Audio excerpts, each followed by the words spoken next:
ولا تكونوا كالذين تفرقوا واختلفوا من بعد ما جاءهم البينات وأولئك لهم عذاب عظيم.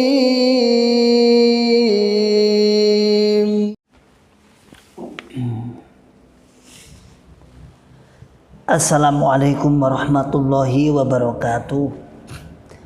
Alhamdulillahi rabbil alamin. Alhamdulillahilladzi alafa baina qulubina fa asbahna bi ni'matihi ikhwana.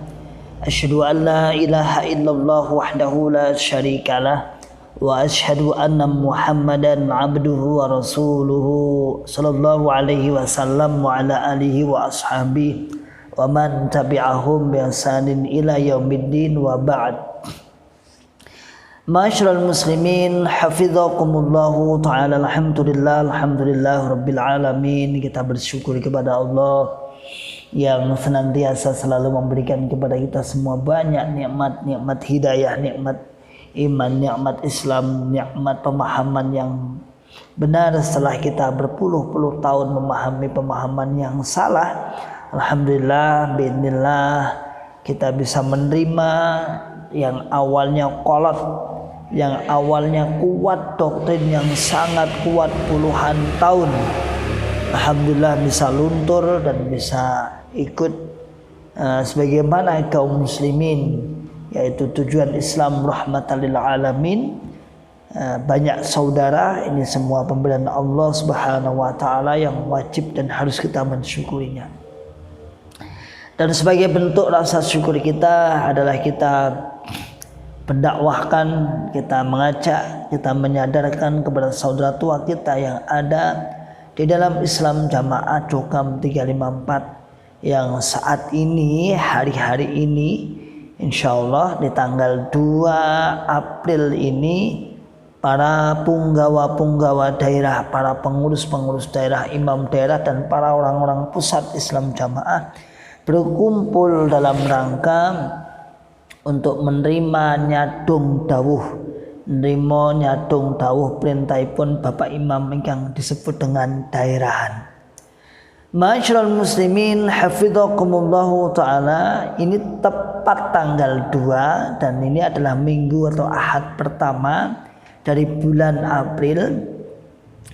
Kita akan melihat, kita akan mendengar bagaimana hasil daerahan. Ini adalah berkumpulnya para punggawa-punggawa, para pengurus-pengurus, yang mana pengurus ini akan menyetorkan infak persenan. Ayo setoran infak persenannya disetorkan kepada pusat yang nilainya ratusan bahkan puluhan miliar, ratusan juta bahkan puluhan miliar insyaallah.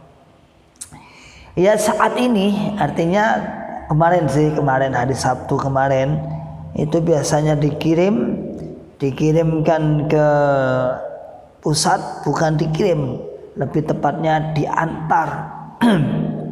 diantarkan ke pusat.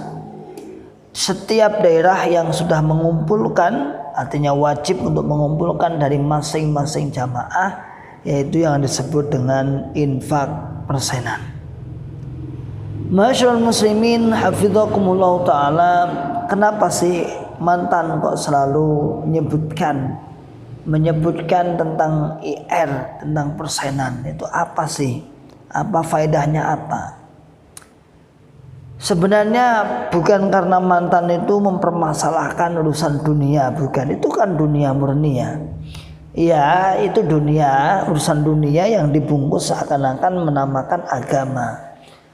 Kalau Anda tahu, dan saya pernah mendengar sendiri dari pembicaraan wakil 4. Saat itu mungkin saya pernah cerita ya, tapi yang boleh ini video sini. Saya saat itu membawa proposal yang diutus oleh Pak Imam daerah saat daerahan hari Sabtu.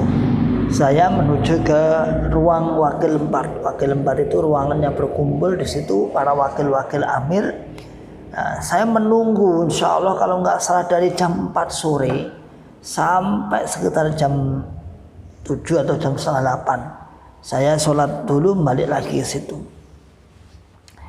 Nah di depan saya itu hiruk pikuk wakal lempar ngobrol. Saya hanya menunggu diam. Saya nunggu di bawah. Saya duduknya di bawah karena saya disuruh menunggu seorang wakil lempar lah ya. Karena urusan bantuan dan utang piutang pusat. Saya hanya saat itu bertanya. Di situ kemudian datanglah amirnya, Bapak Imam datang. Apa yang dibicarakan selama di situ? Saya dari ba'da asar itu saya dengarkan. Tak kira gandeng itu pengurus-pengurus, wah itu pengurus ring 1 itu. Ya karena yang dibawa agama, saya kira sih bahasanya tentang masalah agama, pembahasan agama, permasalahan agama. Ternyata tidak. Saya sempat kaget juga. Oh kok bahas ini ya? Yang dibahas adalah kaplingan, kebun, pertambangan. Di sana ada tanah murah, ayo kita beli. Di sana ada kebun murah, ayo kita beli. Di sana ada peluang menanam saham dan lain sebagainya. Yang notabene beliau adalah orang yang katanya sih dalam tanda kutip menurut Islam Jamaah orang yang memegang perkara agama, wa ulil amri minkum. Dan itu tidak ada yang diketahui dalam jamaah, nggak ada yang ngerti. Artinya jamaah yang masih manut-manut aja lah, wis pokoknya awake disetor wis genah kisabilillah.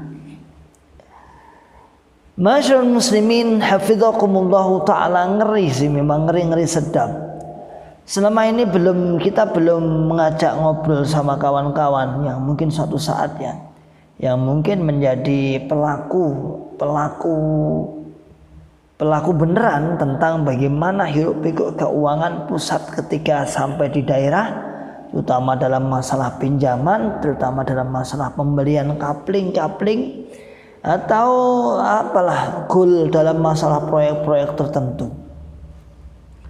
Ternyata nggak jauh beda sama halnya dengan orang-orang luar, ya orientasinya ya masalah dunia. Ingat Anda ketika ada gul-gulan tanah di Lamongan yang berapa hektar itu, mungkin nanti silakan yang komen di wilayah pucuk sana, pucuk Lamongan, pucuk itu ada gul-gulan itu sampai salah satu di antara imam daerah ada yang mengundurkan diri karena tahu persis ada istilahnya ada salah satu wakil amir yang memang cara bahasanya ngerekasak nih jamaah. Entah sekarang tanahnya bagaimana saya kurang tahu ya. Artinya ya kayak saya lewat ya saya ulung bebas ya. Itu kan ada 9 daerah tuh. Ada 9 daerah di Lamongan itu katanya sih ada apalah, mungkin ada yang nggak setuju tentang itu karena ya lagi-lagi melihat kok banyak fee. Nah, kalau fee kan kita kan gak apik. Nah, sokokan apa meneh, elek meneh. Ampun riswah yang malah haram. Diperhalus namanya ukhra. Pakai kha ya. Bihurfi kha. Ukhra. Padahal kalau ukhra itu kan kalau dalam bahasa itu kan malah ukhra itu ukhrawiyah, akhirat ya ukhra itu. Kurang lebih seperti itulah. Jadi setoran terus setiap bulan yang saat ini hari-hari ini disetorkan itu tidak murni sepenuhnya untuk penggunaan sabilillah. Ya walaupun itu di atas namakan sabilillah tapi kan talang kuwi teles. Ngerti talang? Talang itu ya talang itu kalau hujan kan mesti teles.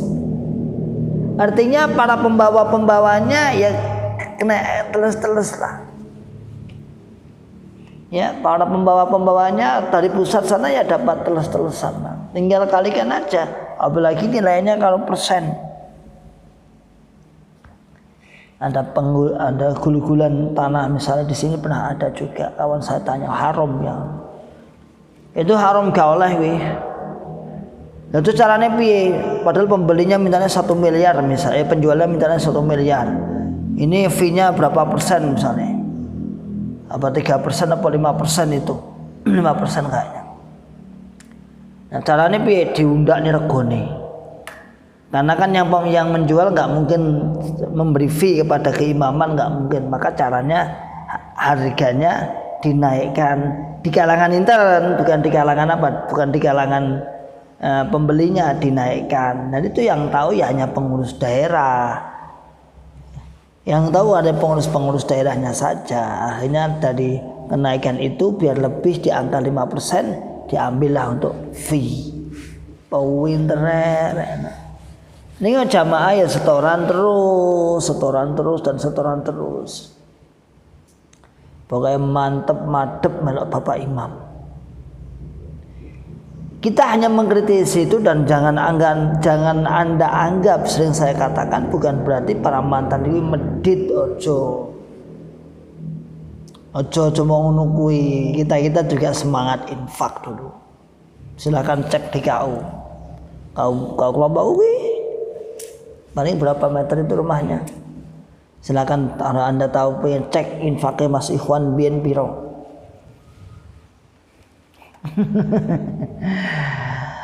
Ma'asyiral muslimin hafizakumullah taala. Dan ini juga akan menjadi apa? Menjadi momok tersendiri. Mungkin banyak jamaah yang minta solusi namun belum menjumpai solusi. Artinya gini, masa iya to apa gak enek to hukum yang meringankan tentang bab masalah IR. Saya yakin itu. Dia minta namanya rukhsah mungkin. Sholat welo nek rukhsah nek perjalanan digosor, dijamak. Kalau nggak bisa berdiri kemudian duduk. Nggak bisa duduk dengan berbaring. Iki infak persenan kok apa gak enek to, kok gak enek rukhsah. Walaupun di dalam mulut pengurus daerah maupun pengurus pusat mengatakan sak mampune, praketeke gak ngono. Prakteknya enggak, prakteknya maksa. Alane mereka menghina misalnya di sel-selan itu di admin ada donasi misalnya pondok. Ya beda dong, donasi sodako itu seikhlasnya hanya ditampilkan saja, bahkan dilaporkan pendapatannya sekian. Bahkan yang digunakan kadang-kadang sampai min, artinya min itu penggunaannya sedakonya masuk sekian, kemudian yang digunakan sekian, sampai min misalnya. Itu ma'asyiral muslimin hafizakumullah taala. Makanya kalau IR atau infak persenan jangan disamakan dengan donasi-donasi yang disel-sel oleh para kawan-kawan misalnya. Enggak hanya di ribat, di mana-mana juga ada itu ya. Nah, itu kan bebas kowe infak ya monggo, kowe sedekah ya monggo, ora ya gak maksa. Tapi dalam Islam jamaah ya mulutnya sih Pak sakpol kemampuan. Nek mboten gadangi mboten napa-napa. Walhasil enggak terus, bahkan sampai dikatakan ya gak mungkin randuwe penghasilan wong dia bisa makan, gak mungkin gak punya penghasilan, berarti manganmu itu loh rezeki, manganmu itu harus diinfaki. Memang luar biasa sekali. Ma'asyiral muslimin hafizakumullah taala. Itulah setoran model saat ini ya, mau mengajak setoran, bukan model saat ini, sejak dulu juga seperti itu. Jamaah dipaksa infak, bahkan sebagai titik utama mengalahkan apapun adalah yang penting infak. Maka nggak jarang orang yang kadang-kadang nggak ngaji, nggak pernah ngaji, nggak pernah taklim di golongannya, namun infaknya besar, infaknya tinggi, dimaafkan sambil mengatakan gak popo, kuwi mono ya wis sambung, tapi sambung duit yang di Bapak Imam. Ya enak kok Anda nih kok ya. Oke, demikianlah saudaraku semua obrolan pada siang hari ini. Salam akal sehat, salam akal waras, dan salam akal selamat. Wa akhiru da'wana Alhamdulillahi rabbil alamin. Summa assalamualaikum warahmatullahi wabarakatuh. ولا تكونوا كالذين تفرقوا واختلفوا من بعد ما جاءهم البينات وأولئك لهم عذاب عظيم.